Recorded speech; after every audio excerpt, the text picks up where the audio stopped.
Welcome to 843 TV. I am your host, Wayne Morris with WHHI-TV. And I'm your host, Carrie Smoot from the Village Spa. And today we are in beautiful Buckwalter Place in Bluffton at Orabello's, a new Italian restaurant here in Buckwalter Place.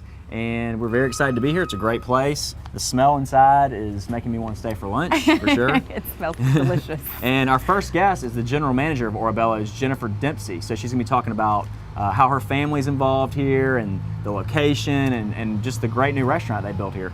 Our second guest is Mr. Ron Gray. He is here, he is a chair with the Greater Bluffton Chamber of Commerce, and he's here to talk about the nonprofit alliances and all the committees that they have up and coming on the chamber. They are very, very busy. Yeah, they are. They do a lot for nonprofits. Yes. Our last guest is former ESPN anchor Bob Stevens, and Bob is also our host for our Golf Center show. He is our play-by-play announcer for football, and he owns his own communications company, and he's doing work all over the low country. He's a little busy. Very talented guy. He's going to talk about all the things he's got going on. Bob Stevens, former ESPN anchor, is here. Yeah, Pretty so cool. he has a lot of information too. So make sure that you join us. We have a lot coming up. So we'll be right back with more 843 TV. Where communities come to speak.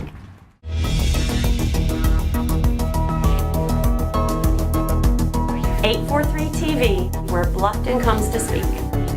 843 TV, where the Greater Bluffton Chamber comes to speak. 843 TV, where Buckwalter Place comes to speak.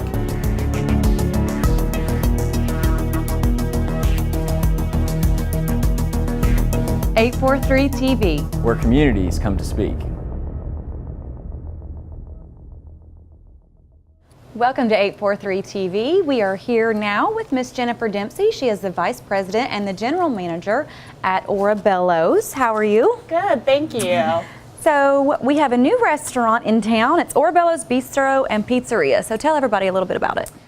We are an authentic Italian bistro and pizzeria, so we do kind of a little fun twist on the authentic Italian food with a little bit of the southern influence and homemade pizza, sorry. Now, you're located away from Old Town Bluffton a little bit. Tell us a little bit about your location and why you picked here. Well, we love the Buckwalter area. It's growing, there's a lot of families, the location is phenomenal. We know that there's a lot of growth in this area, and we really just love it. We live right down the street, and we're familiar with a lot of the people, and like I said, we just love it. It really is perfect because you have all the neighborhoods that kind of circle the area. You have a Publix right here. You're next to a liquor store, which obviously is going to get some business. So yeah, I mean, I agree. Buckwalter's and this, like you said, the Don Ryan Center and the gas station, the McDonald's. So it's really an up and coming area. Right, and the growth has been amazing. So we have CareCorps, which is one of the largest private employers in Bluffton. We also have, the police station, which we love the police officers. They're great patrons of ours. So Great. Jennifer, Orabello's is a rather interesting name. Where did that come from? It's actually my family name. My grandparents were Sicilian immigrants at the turn of the century. We had the traditional big Italian family, and we're very, very close with everyone. So we really wanted to honor my grandparents and their legacy with the name, and we really feel like their spirit is here with us every day. The only thing that would make it more Italian is if you lived upstairs. Yeah. Well, we joke that we live under the sink, so is that close? Well, proud tradition and a great name. It works. So there's some other Italian restaurants in the area. The ambiance here is certainly unique. What else makes you guys different from some of the other Italian places? Well, like I said, we do try to put a low country twist on the traditional Italian. How do you do that? So for instance, arancini's, which is a traditional Italian fried risotto. We do a little smoked pork shoulder in our arancini's with the mozzarella and the risotto. So then we deep fry that, and it just has that little southern flavor. They fry it. Which automatically makes it southern. Fast track southern. Yeah, some of our desserts too. We do the traditional red velvet cake, which is a southern staple. And instead of the cream cheese, we use a mascarpone cheese frosting, and then we also use a Nutella frosting. So we just kind of take that traditional Southern, and then we put a little Italian twist on it. So well, I can tell you by preparations for lunch that it smells fantastic. Yeah, it's the garlic. It smells really good. So everybody, especially me personally, are really excited to know that we have another place with really good food that delivers. And you guys take home fresh pasta and bread and a full menu? Oh yes, we deliver our full menu for lunch and dinner, starting at 11 o'clock and ending at 9. Also, we do our fresh pasta and fresh bread to go, which has been a huge hit. So every morning we bake these giant loaves of bread.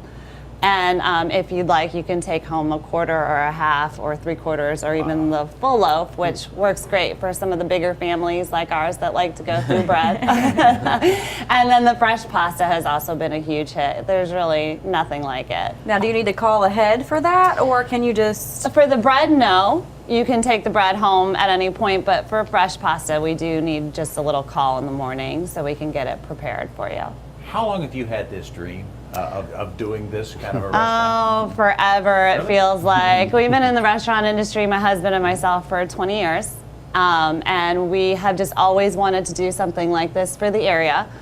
We like to give back to the community as well. We have a gentleman on our staff who's an Afghan war vet, and we really want to work with the Wounded Warriors Project as well as Toys for Tots during Christmas. And kids are kind of a soft spot for me, my big family, and then also my own children. And so we really want to give back to the community. And that's been another goal of ours, is not just to, you know, provide food and feed the Bluffton area, but also to give back to the people. And I think it's great too. I mean, there are a ton of pizza places around, but like good old, like, real Italian pasta, you know, some of that, I love all that stuff. So I'm very excited. I live right down the road, so I'll be Thank you. being here all night. I'll be calling.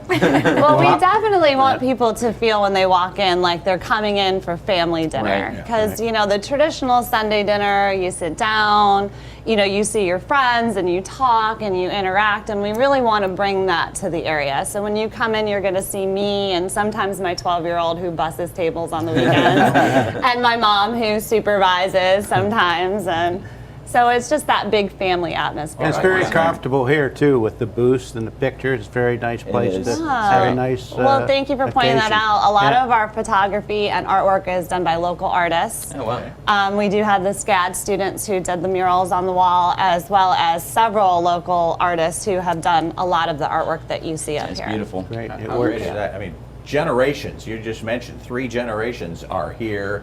I mean, this is more than mom and pop. This is grandma and mom and pop and And everybody. And Yeah, then, that's like great. I said, when you walk in, I want everyone to feel like they're part of the family. So That's if awesome. you know, you better watch out because we might put you to work. We will be here. Good for it. Well, good. All right, well, thank you very Thank much for being with you. us. And Thanks. everybody make sure that you come out to Buckwalter Place and check out Orabello's and order you some delicious smelling bread and check out their new menu. And make sure that you come right back with more 843 TV.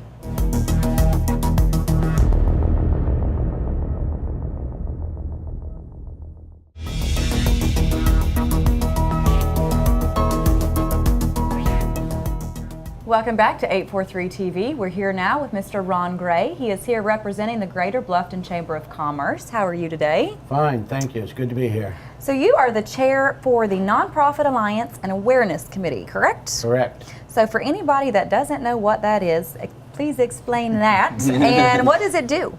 Well, there are unfortunately a great number of individuals and families in our community that need some help.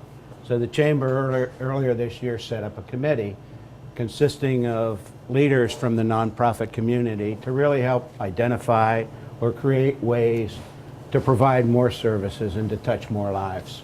you talk about services. What kind of programs are available through the Chamber to the nonprofits? Well, I'll mention a few. First, there's a free consulting services. Several hours of free consulting are available to organizations. So if there's an issue, a problem, an opportunity, and they want a neutral perspective, we can provide someone with expertise to take a look and to provide some recommendations. What a great idea. Yeah. Secondly, we will be providing training programs and seminars, the first of which will be offered at the Chamber this Monday, October 7th at 5:30, entitled Nonprofit Fundraising. And it's a 2-hour seminar. All are invited, and there will be a modest fee to help cover the cost of refreshments. And the third initiative we're working on right now is what we call a partnering initiative, trying to bring together partnerships between nonprofit and for-profit organizations for the mutual benefit, and particularly to benefit the people who use the services of the nonprofits. And how will these partnering initiatives work? Well, what we're doing now is collecting data from the nonprofits, their name, their mission statement, and a list of areas where they could use some assistance. Then we're going to take those lists to the for-profit organizations and see if they can step up and provide some assistance to the nonprofits. I run a for-profit organization, so how, if WHHI were to get involved, I mean, how is it going to benefit us, I guess I would ask? Yeah, several ways. The exposure, the publicity, the PR could create goodwill in the community Sure. about your organization. It could be helpful within your own organization. Associates feel good about working for a company that's doing good things in the community. It's a good opportunity to develop people in your organization, and a great advantage is the communications of the nonprofits about your involvement, and they do periodic newsletters that go out to thousands of people, could wind up getting more customers, more clients, more revenues to the for-profit organization. So it truly is a win-win. Sure. Well, I think that's incredibly important. I have clients ask me all the time, you know, they look forward to retirement, and then once they retire, they move here, they don't know anyone, and they're not golfers. A lot of them are looking for ways to give back to the community. So how can those people who are interested in either volunteering their services or getting involved with that, how would they go about that? Interesting. That's how I got involved. I Was call it? it give back and stay sharp. I mean, you have That's to right. stay Stay intellectually sharp or whatever your skills are, and to give back a little bit. But glad you brought that up, because volunteering is for everybody, not just for people who work for for-profit organizations. And we would like all of you to contact either the Chamber or myself directly and let us know how much time you have to give, what you might be able to do, because the opportunities are boundless, anywhere from painting a wall or a fix-up project to administrative There's always work, something to do.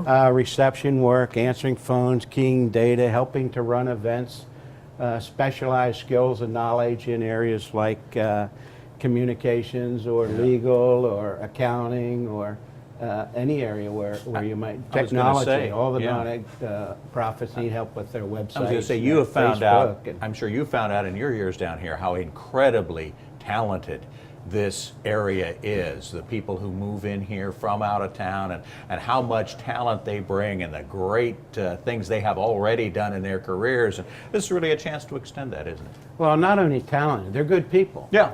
And I live in Sun City, and I'm constantly amazed with the energy level Sure. of the older people. You go out to tennis Older courts, the is golf very course. obscure Yeah, around here. it's only Last a time I number. went in Sun City, there was a guy rollerblading. I'm like, Oh, what? yeah. But there are opportunities, and I think we all have a responsibility to give back a little bit. And that's help the other side of less the equation fortunate. too. Down here, people are so civic minded. I mean, the volunteerism down here is, I would say, per capita probably higher than anywhere in the country. I mean, you look at the heritage, all the volunteers, and all the organizations and nonprofits. So you should have some help coming your way, I would imagine. Well, we hope so. And on the screen are displayed the email address and the phone numbers of Shelley at the BLUFFTON Chamber. That's Shelley West Hodges, who's the executive director of the Chamber, and myself. So please step up, contact either of us, tell us what you'd like to do, how much time you have to give, and there will be a good match.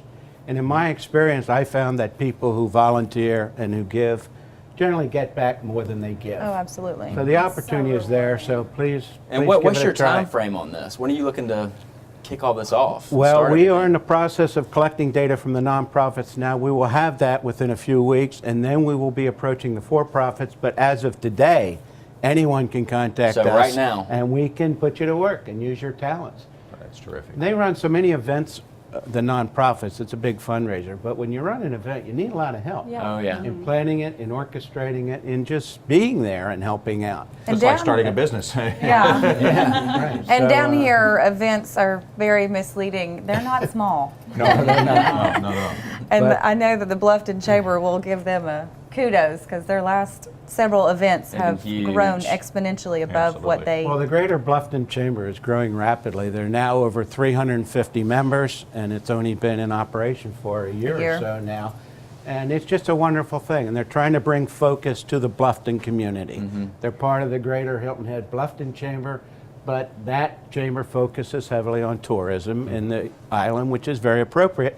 And we just want to bring more focus to the Bluffton community. So please help. We're here, and there is a fit for your talents. All right. Well, thank you very much for being with us today. And make sure that you come back for more 843 TV. Thank you.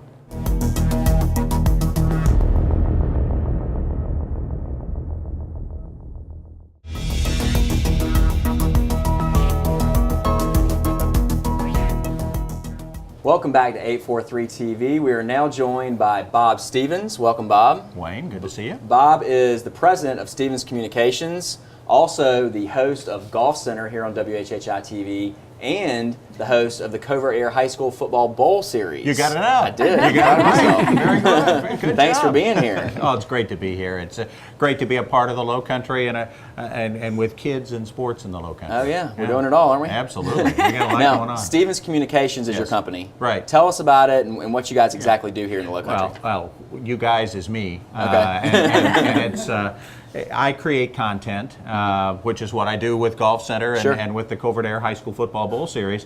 But I also create content on multiple platforms for a lot of different people. I'm working with the Low Country Golf Course Owners Association, with the Hilton Head Bluffton Chamber of Commerce, creating some golf content for their websites. I blog for them and creating things that I hope bring apart more tourism to our area. I got to travel on the PGA Tour for the last 6 years doing radio for them, and for all the great places I got to go, Pebble Beach and Riviera and Muirfield Village, where they're playing the President's Cup. The best drive, the best 3 miles were coming over the bridge back to the Low Country. That's And something, isn't it? Yeah, it's a special place, and I love telling people about it. That's cool. Yeah. And so is that what drew you here to the Low Country, was just the beauty and the atmosphere? I think, like a lot of people, I started coming down here on vacation. We had friends who had moved down here, and we would come and stay with them and sample the Low Country. And we said, boy, wouldn't this be a great place to retire? Well, I haven't retired yet. It doesn't sound like it's coming anytime soon either. But I had the opportunity to come down before that, and I said, you know what? If we can make things go, if we can find a way to make a living, we're going to have a great life. That's what we've always said. It is a great life here in the Low Country. Not a bad place to live. Not a bad place at all, particularly when you see the snowstorms going on in the Rockies right now. And I have relatives who live up in that area, and I said, well, yeah, it was in the 80s today. It wasn't bad at all. Tell us about some of the interesting events you've covered during your broadcasting career. Well, in golf, again, working for the PGA Tour most recently, I had a great time with that. Again, got to see some wonderful places, got to talk to a lot of wonderful people, from Tiger Woods and Phil Mickelson on down to the local guys who play on the tour. Before that, I worked at ESPN for 6 years. I was a part of the, I think, the explosion of ESPN. Back when it was a whole lot of fun. I understand it's not quite as much fun now, but it was a great fun, great time. Got to cover a lot of things there, and then I've worked locally in Cleveland and in Oklahoma, where I went to college and grew up on the West Coast. So I've kind of been all over the country, and I've enjoyed every place I've been. That's the neat part. Is there are neat things about every place you go. As you mentioned, Ron, it's a lot about the people. And there are great people here in the Low Country, and our family's had a blast here. There are few, if any, better areas in the country for golf and tennis than right here. No question. All year round. Absolutely. Well, as we mentioned earlier, Yes. you're now the host, excuse me, of the Golf Center on Yes. WHHI. So tell us a little bit about that for anyone who doesn't Well, know already. Chris Tremblay and I have a lot of fun with that show. Again, highlighting the local area golf scene and some of the great things that go on here. We talk a little national stuff, but I think it all ties back to what's going on locally, and with obviously the RBC heritage based here, and with so much great local golf, so many great golf courses, as you mentioned. I've never joined a club here because I don't want to pin myself in. No, you really don't. have need to. options. That's what Go Jamie play all said. over the place. Yeah, they're all over That'll the get me in trouble with some of the individual owners, but it's just fun to go play all the different places around here and see all the different atmospheres. I mean, there is nothing better than time on a golf course. I happen to live on one, and walking the dog on the golf course in the morning is really the Well, they're highlight all of my very day. different, which surprised me. And I'm not a golfer. That was new to me when I moved down here. But Tennis courts are the same size. Football fields are the same size. Golf courses are all different. Unique design. Yeah. There are no two holes in the Low Country that are the same. And that makes it fun. No, and also, obviously, we're doing it's football season. Yes. We're doing the Covert Air High School Football Bowl Series that you're our play-by-play guy, and we've been having some fun on Friday nights. How do you think it's going? Oh, it's been terrific. Can we do any better than the Hilton Head Bluffton Classic. game? Instant classic. Yeah, I talked to the coaches at Goose Creek and Beaufort this week, and I mentioned to them that we had been to that, and they were asking me questions. How great was it? What was going on there? And it was a classic. Yeah, I think they'll be talking about that football game in both towns. Probably more in Hilton Head than in Bluffton because they won the game. But for years, because it was just so much fun. The place was full. There was an energy there. An energy you see at a lot of events in the Low Country, but boy, it was something magical, and to see the kids have such a great time. Quite a turnaround after the results of recent years between Well, those two. And kids get a knock all over the country. I think bad press, media, and whatever. And this really shows the better side of them and how they can really get fired up about working together to accomplish something, and it's terrific. Yeah, and we've got, there's 5 more weeks to go of the series, so we're excited about coming up. We got the Island Bowl, Hilton Head Prep and Hilton Head Christian. We got Bluffton and Beaufort, which should be a great game. So we're excited about the whole thing. It's going to be a lot of fun, and I hope folks take advantage of the opportunities, and there are a lot of them, to see the games on tape. And someday we're going to do them live, and that'll be even more fun. Yeah, it will be. I've attended a few of the women's sports, which are equally good. The volleyball absolutely. team at Bluffton is quite good, Yeah. and seen some real And interesting our varsity sporting girls events. basketball in the area is pretty good too. Right. Well, apparently their soccer team's pretty tough too. Yeah. Well, I didn't realize how incredible all of the athletes are, and I know sometimes that everybody focuses on the boys' football because that's something everybody watches, but I mean, the girls are really holding their own. Well, Hilton Head High won, I'm not sure what they named the cup, but it's the cup for the best athletic program in the state, the most pretty successful, impressive. and Bluffton's right there with them. Yeah. It's going to be We have a lot of incredible athletes in the Growing area, area, regardless more of what you're kids, interested. better athletes. Absolutely. Yeah. Great. Well, that's all the time we have. Thanks for being here, Bob. My and that's all the pleasure. time we have for 843 TV. Thank you for watching, and we hope that you'll tune in next time for more 843 TV. Where communities come to speak.